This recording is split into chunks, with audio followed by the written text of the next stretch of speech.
오늘 아침 하나님께서 저희들에게 주시는 말씀입니다.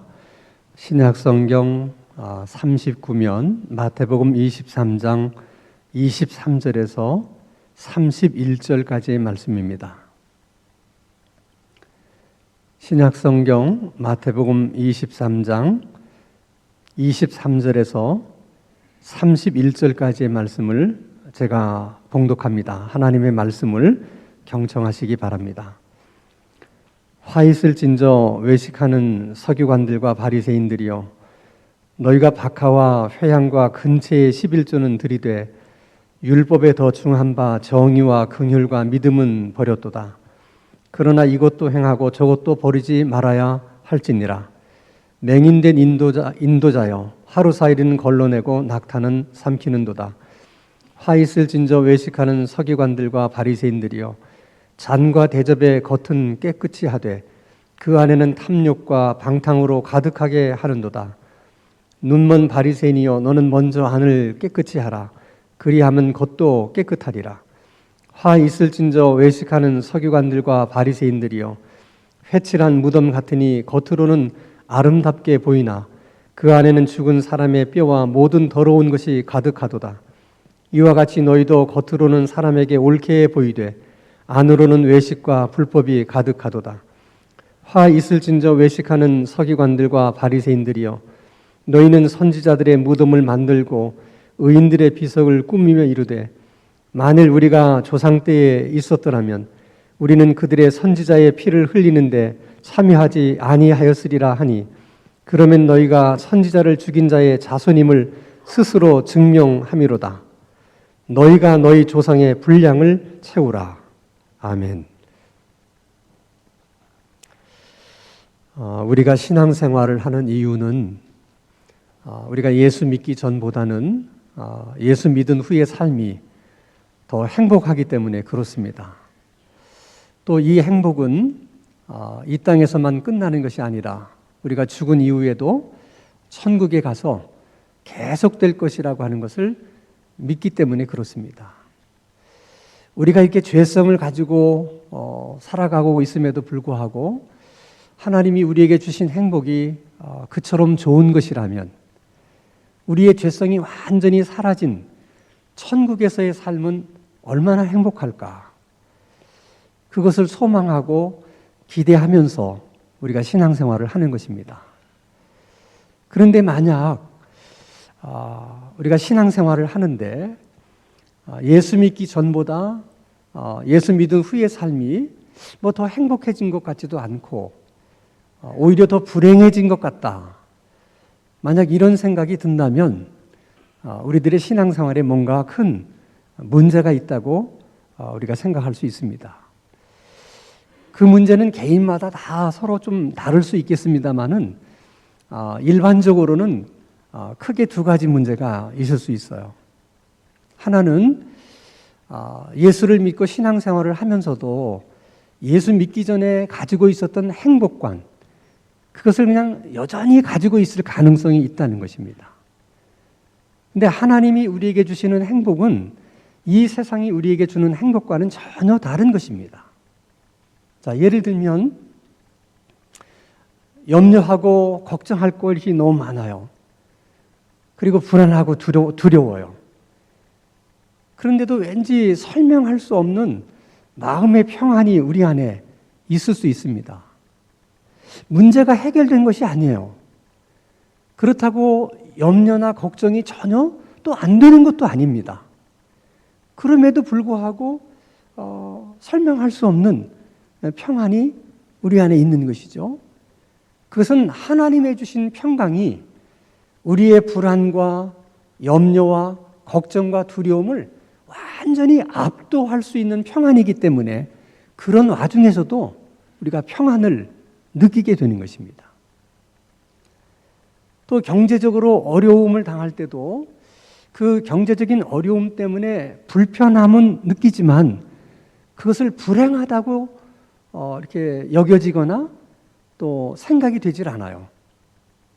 하나님께서 우리에게 자족할 수 있는 능력을 주시기 때문에 그 어려움 가운데도 뭔가 충족된 느낌을 받고 또 그 부족한 가운데도 만족하다는 그런 느낌이 우리 가운데 있게 됩니다. 뿐만 아니라 우리가 하나님을 의지하고 하나님을 믿게 되면 하나님 외에는 아무것도 두려워할 것이 없게 되고 또 하나님 외에는 그 어떤 것에도 매이지 않게 돼요. 그래서 행복한 거예요. 이런 행복이 하나님이 우리에게 주시는 행복이고 또 우리가 신앙생활을 하면서 또 얻을 수 있는 행복인 것입니다. 그래서 신앙생활을 하는 사람들은 예수 믿기 전에 가지고 있었던 그런 행복에 대한 생각, 이런 관념들을 버려야만 하나님이 주시는 이런 행복을 경험할 수가 있는 거예요. 이런 행복을 누릴 수가 있는 것입니다. 자, 신앙생활을 하는데도 예수 믿기 전보다 별로 나아진 것이 없다. 거기는 또 이런 문제가 있을 수 있어요. 사람의 눈으로 보기에는 신앙생활을 하는 것이 분명하지만은 실제로는 신앙생활을 안 하는 것일 수도 있다는 것이죠. 다른 말로 말하면 겉과 속이 다른 거예요. 신앙의 모양은 있는데 그 신앙의 모양을 채우는 신앙의 내용이 없거나 또 내용도 있는데 그 내용이 잘못되었거나 그런 경우에는 하나님이 주시는 행복을 얻을 수도 없고 또 누리거나 경험할 수도 없는 것입니다. 그래서 일단 우리들의 신앙생활이 행복하지 못하다. 예수 믿기 이전보다 뭐 더 나아진 것이 없다. 이런 생각이 들 때는 그 원인이 도대체 뭘까 생각해보고 또 살피고 또 찾아보는 것이 굉장히 중요한 일이에요. 자, 예수님 시대에 서기관과 바리새인들은 하나님을 가장 열심히 믿는 사람들로 인정받은 사람들입니다. 그래서 일반 백성들은 그 서기관과 바리새인들에게 신앙의 가르침을 받았고 또 신앙의 지도를 받았어요. 그래서 유다 사회에서는 바리새인과 서기관들만큼 소중하고 중요한 사람들이 없었습니다. 그런데 예수님은 바로 그 서기관과 바리새인들을 향해서 항상 질책을 하세요. 책망을 하십니다. 어떤 경우에는 책망의 도가 우리의 생각하는 그 이상으로 아주 심하게 말씀을 하세요. 오늘 마태복음 23장 33절 말씀을 보겠습니다. 바리새인들을 향해서 하는 말입니다. 예수님이 뱀들아, 이 독사의 새끼들아, 너희가 어떻게 지옥의 판결을 피하겠느냐. 이것은 저주하시는 말씀이에요. 그러니까 바리새인들을 향해서 예수님이 저렇게 저주를 하셨다고 하는 것은 다른 말로 말하면 너희들은 절대로 천국에 들어갈 수 없다. 이렇게 말씀하시는 거예요. 그러면 도대체 바리새인들이 무엇을 그렇게 잘못했길래 예수님으로부터 이런 저주를 받게 되었을까? 그게 우리로서는 정말 너무 궁금한 것이죠. 그래서 오늘 말씀을 통해서 몇 가지를 그 이유를 우리가 찾아보려고 해요.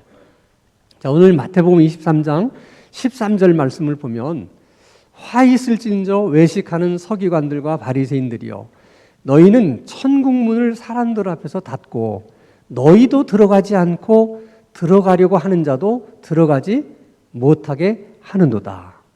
아주 심보가 고약한 사람들이죠. 근데 서기관과 바리새인들을 향해서 주님이 저렇게 말씀하신 이유는 저들이 율법을 가르치고 율법을 해석하는 사람들이었기 때문에 그런 거예요. 자, 하나님의 율법을 해석하고 또 율법을 가르치는 목적이 어디에 있습니까? 많은 사람들을 옳은 길로 인도하고 하나님께로 인도하기 위해서 그렇게 하는 것이죠. 그래서 사람들을 천국문으로 들어가게 하는 역할을 그들이 하는 것입니다.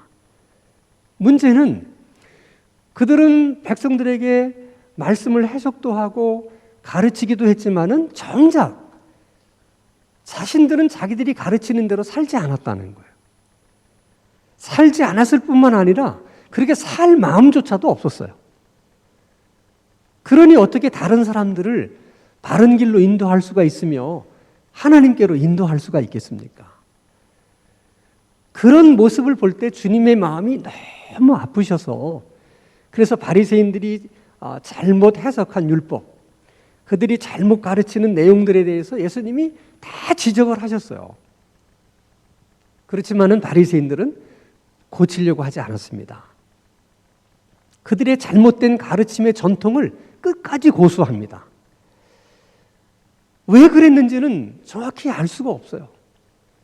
자기들의 잘못된 그 가르침을 스스로는 옳다고 믿었기 때문에 그렇게 한 것인지, 아니면 자기들이 속해 있는 그 집단의 이익을 위해서 잘못됐다고 하는 것을 알았지만은 그것을 고치려고 하지 않았든지, 어떤 여러 가지 아마 이유들이 있었을 거라고 생각해요.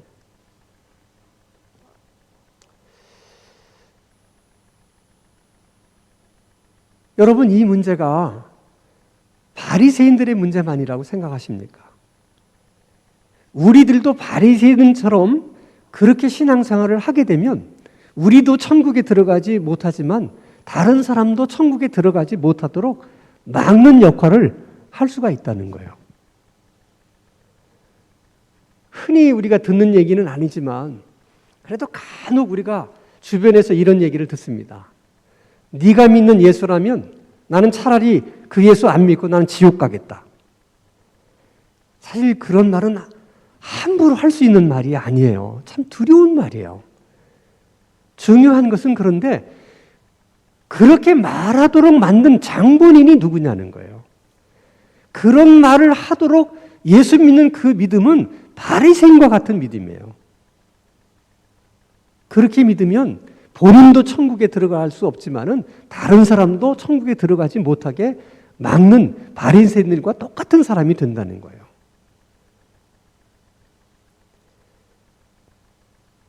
예수님이 바리새인들을 또 책망한 두 번째 이유도 한번 보겠습니다. 마태복음 23장 23절이에요.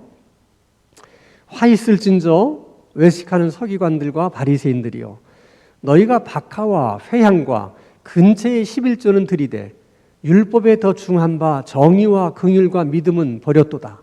그러나 이것도 행하고 저것도 버리지 말아야 할지니라. 자, 유대인들에게 있어서 하나님께 드리는 11조는 종교적인 행위라기보다는 그저 일상적인 삶의 한 부분이에요. 그만큼 그들에게 있어서는 아주 자연스러운 일이고 익숙한 일입니다. 그런데 그 시대는 대개 이제 목축업을 하거나 또 농사를 지었기 때문에 그 소출 가운데 10분의 1을 이제 이렇게 구별해서 하나님 앞에 드리는 일이 쉽지가 않아요. 왜냐하면 가축이 이제 새끼를 낳으면 그 중에 이제 10분의 1을 드려야 되는데 가축이 새끼를 낳는 때가 다 다르지 않습니까? 또 자기들이 농사진 것을 거두는 수확의 시기도 다 다르지 않습니까? 그래서 그들이 하나님 앞에 11조를 드릴 때는 기한을 정합니다. 예를 들어서 1월 1일부터 뭐 4월 1일까지 우리가 얻게 된 수확, 그 기간 동안에 뭐 가축들이 새끼를 낳았다든지 우리가 농사진 것을 수확했다든지 뭐 또 채소를 수확했다든지 그것들을 이제 얼마만큼을 우리가 이제 11조를 드려야 되느냐, 그 중에 얼마만큼이 하나님께 드려야 될 11조냐, 그거를 계산을 해요. 기간을 정해놓고. 근데 그 계산하는 역할은 항상 가정의 여인들이 그 역할을 했어요. 근데 만약 여인이 그 하나님께 드릴 11조를 계산하지도 않은 채 남편에게 먹을 것을 주게 되면 그것은 이혼 사유가 됩니다. 그만큼 하나님 앞에 드릴 것을 미리 이렇게 구별해 놓는다는 것을 그렇게 그들은 중요하게 생각했어요. 근데 오늘 본문에서 예수님께서 너희들이 박하와 회향과 또 이게 근처에 11조는 드리되 이런 말씀을 하시는데, 주님이 말씀하시는 이게 박하와 회향과 근처라고 하는 것은 일종의 향채 식물이에요. 우리가 이제 베트남 쌀국수에 이렇게 넣어서 먹는 고수와 같은 그런 식물이거든요. 때로는 양육으로도 씁니다. 그러니까 이런 식물은 대량 재배를 하는 게 아니에요. 자기 가정에서 이제 필요한 만큼만 소량 재배를 합니다. 소량 재배를 하기 때문에 그 중에서 11조를 낸다는 것은 너무 소소한 거예요. 그 수가 너무 작기 때문에. 예를 들어서 우리가 뭐 1,000원의 수입이 생겼다 그러면 11조를 100원을 떼서 하나님께 드려야 되잖아요. 그럼 사실 100원이라고 하는 것은 소소한 거잖아요. 어떻게 보면 많은 11조를 드리는 것에 비하면. 그런데 중요한 것은 이 박하와 회양과 근처의 11조를 드릴 때의 시기예요. 언제 그들이 그것을 11조를 드리느냐 하면 대개 초막절이나 아니면 대속주일 날에 그 11조를 드리게 돼요. 시기적으로 그렇게 이제 맞아 떨어지는 거예요. 그러면 이런 6월절 초막절과 같은 절기가 되면 예루살렘 전역에서 사람들이 모여들어서 하나님 앞에 이제 제물을 드리고 이제 제사를 드리지 않습니까? 그럴 때 이들이 박하와 회양과 근처에 아주 소소한 11조를 드리는 거예요, 같이. 그럼 사람들이 그런 그들을 보면서 뭐라 그러겠어요? 저분들은 정말 대단하다. 어떻게 저런 11조, 정말 아주 저거 얼마도 되지 않는 저런 것까지도 다 구별을 해서 그렇게 온전하게 하나님 앞에 11조를 드리느냐. 정말 믿음이 좋은 사람이구나. 그러니까 바리새인들은 그걸 의도하고 그렇게 드리는 거예요. 신앙이 좋은 사람이라는 인식을 받고 싶어서 그렇게 하는 것이죠. 거기서 예수님이 이렇게 말하는 거예요. 너희들이 그렇게 하는 것은 소중한 일이다. 그러나 그것만 가지고 신앙이 좋은 사람이라고 너희들이 인정받으려고 해서는 안 된다. 왜냐하면 그것도 중요하지만 그보다 더 중요한 율법의 정신이 있다. 정의롭게 사는 것, 또 긍휼히 여기며 사는 것, 또 믿음을 가지고 사는 것, 이런 것들도 굉장히 중요한 것들인데 너희 삶에 이런 것들은 없고 단지 소소한 11조를 드리는 그것만 있다면 그것은 너희들이 사람들 앞에서 신앙 좋은 사람이라는 걸 인정받고 싶어서 하는 것이 아니냐. 그것은 위선이고 그건 외식이다. 이것도 중요하지만 저것도 버려서는 안 된다. 이게 바리새인들의 문제는 뭐예요? 자기가 편한 것만 하는 거예요. 편한 거 하나만 붙들고 그 하나를 가지고 우리말로 다 퉁치는 거예요. 다른 건 뭐 안 해도 되는 것처럼 그렇게 신앙생활을 했다는 거예요. 이건 여러분 바리새인들뿐만이 아니에요. 삼손 같은 인물은 태어날 때부터 나시린으로 태어나요. 나시린은 반드시 하나님 앞에 지켜야 될 서약이 3가지가 있었어요. 포도주와 독주를 마시면 안 되고 부정한 것을 먹어서도 안 되고 이 머리를 잘라서도 안 돼요. 이 3가지를 다 지켜야 돼요. 근데 삼손은 머리카락만 자르지 않으면 된다. 그 한 가지만 붙들고 있어요. 그래서 그냥 포도주와 독주를 마시는 것도 뭐 쉽게 생각하고 또 부정한 것을 먹는 것도 그냥 쉽게 생각해 버리는 거예요. 편한 대로. 자기가 편한 대로 하나만 붙들고 다 퉁쳐버리는 거예요. 그래서 삼손의 마지막이 그렇게 이제 비참하게 된 것이죠. 그런데 이것이 바리새인들만의 문제가 아니라는 거예요. 오늘 예수를 믿는 사람들 중에서도 그런 유형의 신자들이 많다는 거예요. 어떤 사람은 새벽 기도만 하나 붙들고 어떤 사람은 주일 성수하는 거 하나만 붙들고 어떤 사람은 그냥 선교하는 일 하나만 붙들고 어떤 사람은 그냥 성가대에서 봉사하는 거 하나만 붙들고 그거 하나만 그냥 붙들고 다른 건 다 퉁치는 거예요. 그냥. 그래서 말로 다른 사람에게 상처를 주는 일도 뭐 아무렇지 않은 일로 생각하고 막 약속을 안 지키는 것도 뭐 아무렇게 뭐 그게 중요한 일로 생각하지 않고 그냥 자기 하나 지금 지키고 있는 그것만 잘하면 된다고 생각하는 거죠. 근데 주님이 뭐라고 말씀하시냐면 그것도 행하고 저것도 버리지 말라. 왜? 하나님은 이것도 보시고 저것도 보시는 하나님이시기 때문에 그렇다는 거예요. 또 하나 바리새인들의 잘못을 책망하는 내용 또 보겠습니다. 마태복음 23장 27절에서 28절. 화 있을진저 외식하는 서기관들과 바리새인들이여, 회칠한 무덤 같으니 겉으로는 아름답게 보이나 그 안에는 죽은 사람의 뼈와 모든 더러운 것이 가득하도다. 이와 같이 너희도 겉으로는 사람에게 옳게 보이되 안으로는 외식과 불법이 가득하도다. 유대인들은 일반적으로 무덤을 치장을 하지 않아요. 왜냐하면 무덤 안에는 시체가 있는데 그 시체가 사람을 부정하게 만드는 것이거든요. 근데 이렇게 본래는 무덤을 치장하지 않는데 1년에 딱 한 번 무덤을 치장하는 때가 있어요. 그때가 이제 유월절이나 초막절이나 오순절과 같은 큰 절기들이에요. 그때 이제 많은 사람이 예루살렘에 이제 오게 되잖아요. 예루살렘 순례객이 이제 많아지는데 짧은 시간에 너무나 많은 사람이 몰리다 보니까 조금만 긴장을 늦추게 되면 자기도 모르게 부정한 것에 접촉되는 경우들이 있었어요. 그렇게 되면 어떻게 되느냐? 민수기 19장 16절 말씀을 보면 누구든지 들에서 칼에 죽은 자나 시체나 사람의 뼈나 무덤을 만졌으면 1회 동안 부정하다. 7일 동안 부정하다는 거죠. 그러면 지금 아주 먼 곳에서 절기를 지키려고 예루살렘에 지금 오고 있는 길인데 또 드릴 재물까지 다 준비해 가지고 왔는데 자기도 모르게 그런 부정한 것을 접촉하게 되면 7일 동안 부정하기 때문에 성전에 들어갈 수도 없고 제사를 드릴 수도 없는 거죠. 이게 얼마나 큰 어려움이겠어요. 그래서 성전을 관리하는 사람들을 절기 2주 전에 순례객들이 주로 오는 길로 보내서 그렇게 부정한 것에 접촉될 수 있는 가능성이 있는 것들을 다 찾아내요. 요인들을. 그래서 이렇게 보니까 여기 짐승뼈가 있어요. 그럼 만지면 안 되지, 부정되니까. 그럼 거기다가 회치를 해요, 이렇게. 그럼 사람들이 눈에 잘 띄잖아요. 보니까 여기가 이게 부정한 것이구나.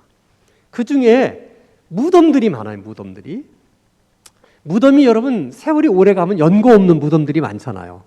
그러면 바위 무덤 같은 경우에는 너무 오래되다 보니까 그냥 문이 저절로 열려 있는 경우도 있고, 평토정한 무덤들은 세월이 오래 가다 보니까 이게 무덤인지 아닌지를 구별하기 어려운 경우도 있어요. 그런 걸 일일이 찾아내서 다 회치를 하는 거예요. 이렇게. 그래서 순례객들이 보고 빨리 알아채고 접근하지 못하도록 막는 것이죠. 그러니까 예수님이 지금 그런 광경을 보는 거예요. 왜냐하면 지금이 유월절 기간이었기 때문에. 그러면서 예수님이 이렇게 말씀하시는 거예요. 자, 무덤을 회칠해 놓으면 겉은 멀쩡하고 아주 깨끗해 보이잖아요. 근데 그 안에는 아주 사람을 부정케 하는 시체가 그 안에 있다. 그 시체가 사람을 부정하게 만드는 것이고, 그래서 하나님께로 가지 못하게 만드는 것이다. 이게 지금 바리새인을 염두에 두고 하는 얘기예요. 그러니까 겉만 깨끗하면 뭐 하냐는 거예요. 속도 깨끗해야지. 그러니까 신앙생활이라는 것은 겉과 속이 다르서는 안 된다는 거예요. 달라서는 안 된다는 거예요. 겉과 속이 똑같아야 된다. 겉이 깨끗하면 속도 깨끗해야 된다. 우리가 교회에서 보는 우리들의 모습과 교회 바깥에서 보는 우리들의 모습이 달라서는 안 된다는 거예요. 교회 안에서 보는 모습이 교회 바깥에서 똑같은 모습으로 보여야지, 그게 다르면 그게 일종의 외식적인 신앙이고 위선적인 신앙이라는 거예요. 그것을 지금 예수님께서 아주 크게 질책을 하시는 거예요. 그 다음에 이제 마지막에 우리 한 가지 더 보겠습니다. 마태복음 23장 30절에서 32절. 자, 만일 우리가 조상 때에 있었더라면 우리는 그들이 선지자의 피를 흘리는데 참여하지 아니하였으리라 하니, 그러면 너희가 선지자를 죽인 자의 자손임을 스스로 증명함이로다. 너희가 너희 조상의 분량을 채우라. 네, 이스라엘 백성들이 지금 하는 얘기입니다. 자, 유대인들에게 있어서 범하지 말아야 될 죄가 많이 있죠. 십계명에도 여러 가지가 있습니다만은, 근데 그것들 가운데도 그들이 가장 무겁게 생각하는 죄가 있어요. 아주 금기시하는 죄가 있는데, 첫째가 뭐냐면 우상숭배의 죄고, 두 번째가 간음하는 죄고, 세 번째가 무죄한 자의 피를 흘리는 죄예요. 이 무죄한 자의 피를 흘린다는 것은 뭐냐면 사람을 돌로 쳐서 죽이는 거예요. 이 돌로 치면 아마 피를 흘리게 되지 않습니까? 근데 돌로 쳐서 사람을 죽일 때 그냥 죽일 수 없잖아요. 그러니까 죽일 만한 죄가 있어야 그렇게 할 수 있잖아요. 그럴 땐 반드시 증인을 세웁니다. 그러면 증인들이 증언을 해요. 이 사람은 돌에 맞아 죽을 짓을 했다. 내가 증인이다. 내가 봤다. 그래서 이런 증인 두세 명이 있어야만 이제 돌로 쳐서 죽입니다. 그런데 몇 년이 지난 후에 그 사람의 무죄가 밝혀졌어요. 그런 경우는 증인 섰던 사람들은 똑같은 벌을 받아서 거기에 동조했던 사람들도 책임을 지게 만들었어요. 자, 그런데 그런 일이 있었는데 당대에 밝혀지지를 않고 그 당대의 사람들은 다 죽은 다음에 그 사람의 무죄가 밝혀지는 경우도 있어요. 그런 경우는 어떻게 하느냐? 그런 경우에는 하나님이 직접 그를 벌하십니다. 그래서 요엘서 3장 21절 말씀을 보면 내가 전에는 그들의 피 흘림 당한 것을 갚아주지 아니하였거니와 이제는 갚아주니라. 그러니까 하나님께서 직접 나서서 무지한 죄의 피를 흘린 자에 대한 책임을 묻겠다는 거예요. 근데 지금 이스라엘 백성들이 뭐라고 얘기하냐면 우리 조상들이 그런 나쁜 짓을 했는데 만약 우리들이 그 조상들 때에 있었더라면 우리는 그렇게 하지 않았을 거라는 거예요. 그러니까 예수님이 그 얘기를 듣고 뭐라고 얘기하냐면 그러면 너희들이 지금 하는 얘기는 너희 조상들이 그렇게 했다는 얘기 아니냐. 그러면 너희 조상들이 한 그 죄에 대한 죄값을 너희들이 받아라. 그러면서 하시는 말씀이에요. 너희들이 그때 조상들과 함께 있었더라면 너희들은 그렇게 하지 않았을 거라고 말하는데 정말이냐는 거야. 그런 너희들이 세례 요한을 죽이는데 방관을 한 것이냐? 그런 너희들이 결국은 나를 죽일 것인데 그런 말을 할 수가 있겠느냐라고 주님 말씀하시는 것이죠. 그래서 마태복음 27장 24절 25절 보면 참 유명한 말이 나와요.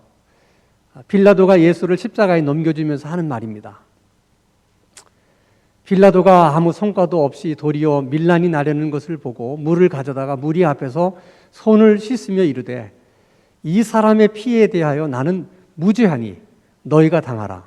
백성이 다 대답하여 이르되 그 피를 우리와 우리 자손에게 돌릴지어다 하거늘. 기가 막힌 일이죠. 근데 우리도 똑같은 착각을 하며 살아요. 우리가 출애굽기를 읽으면서 이스라엘 백성들이 컷하면 원망하고 불평하고 모세에게 대들고 이런 장면을 보면서 속상하죠. 해도 너무하다. 매일 하나님이 만나를 내려주시는 그 만나를 먹으면서 어떻게 사람들이 이렇게 은혜를 은혜로 모르고 이렇게 걸핏하면 원망하고 불평할까? 우리가 그 당시 유대인들이었더라면 우리는 절대로 그렇게 하지 않을 건데 우리가 다 그런 생각해요. 바리새인들을 지금 예수님이 심하게 책망하는 걸 보면 우리가 바리새인들이 되었더라면 저렇게 하지는 않았을 텐데 우리는 다 그렇게 얘기를 해요. 그런 마음을 가지고 있어요. 그런데 예수님이 우리에게 정말이냐고 묻고 있는 거예요. 여러분 보세요. 우리들 가운데도 사실도 아닌 얘기를 막 퍼뜨려가지고 그 사람에게 씻을 수 없는 상처를 주고 결국은 그 사람 교회를 떠나게 만들어요. 그게 무죄한 자의 피를 흘리는 죄와 똑같은 거예요. 바리새인들이 하는 얘기와 똑같은 얘기를 우리가 하고 있는 거예요. 우리는 그렇게 하지 않을 것인데 그런데 보세요. 우리가 그렇게 하고 있잖아요. 예수님은 그 죄가 얼마나 무거운 죄인지 알겠느냐? 이 독사의 새끼들아, 너희들이 어떻게 지옥의 판결을 피할 수 있느냐? 그렇게 말씀하시는데 정작 바리새인들은 자기들이 하는 그 잘못과 죄에 대해서 그렇게 심각하게 생각하지 않았어요. 이게 뭐 이렇게 중요한데. 똑같아요, 여러분, 우리가.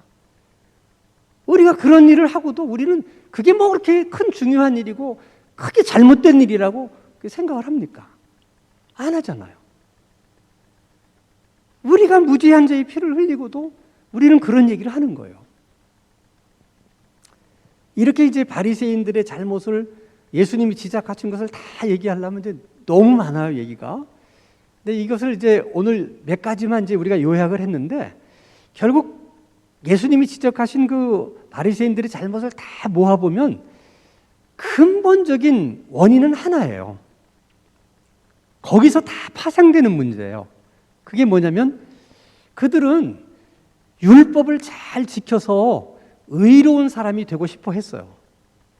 그래서 열심히 율법을 지킵니다. 그 율법을 지키기 위해서 정말 애도 많이 쓰고 수고도 많이 해요. 자, 그러면 열심을 낸 게 누굽니까? 자기예요. 지키기 위해서 애를 쓴 게 누구예요? 자기예요. 지키기 위해서 수고를 다한 사람이 누구예요? 자기예요. 자기가 다 한 일이기 때문에 그 공을 자기에게 돌리고 싶은 거예요. 그걸 자기의라고 얘기해요.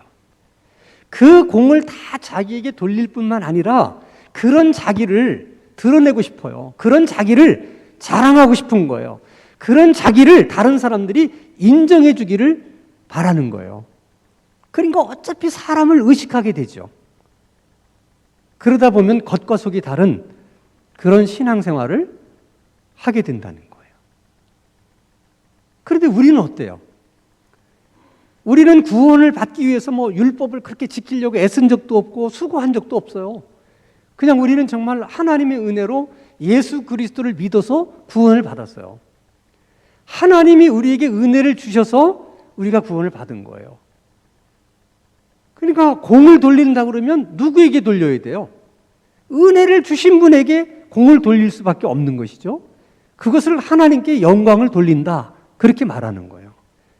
그러니까 우리는 구원도 하나님의 은혜로 받고 또 신앙생활하는 것도 다 하나님의 은혜로 하는 거기 때문에 우리 자신에게 돌릴 공이 하나도 없어요.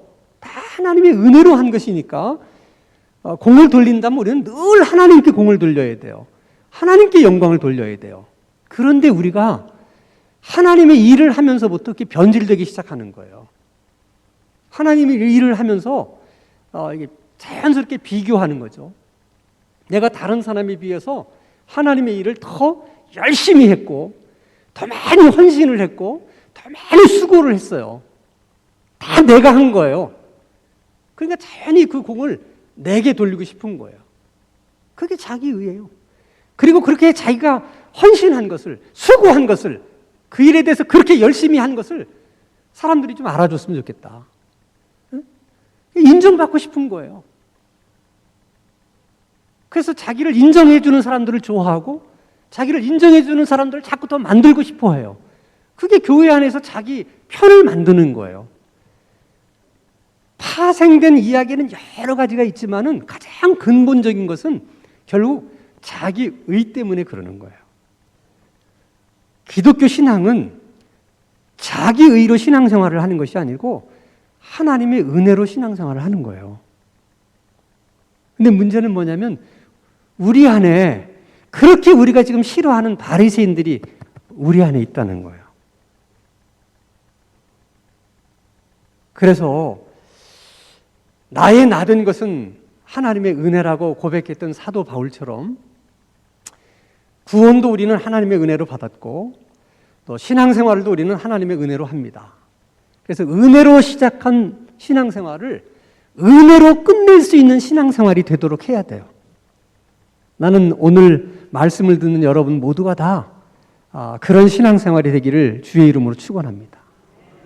뿐만 아니라 여러분 겉과 속이 다르지 않도록 교회에서의 내 모습과 교회 밖에서의 내 모습이 다르지 않도록 그러기 위해서 기도도 많이 하시고 그럴 수 있는 신앙인이 될 수 있도록 하나님 앞에 구하고 간구해서 정말 그런 신앙생활이 될 수 있기를 바랍니다.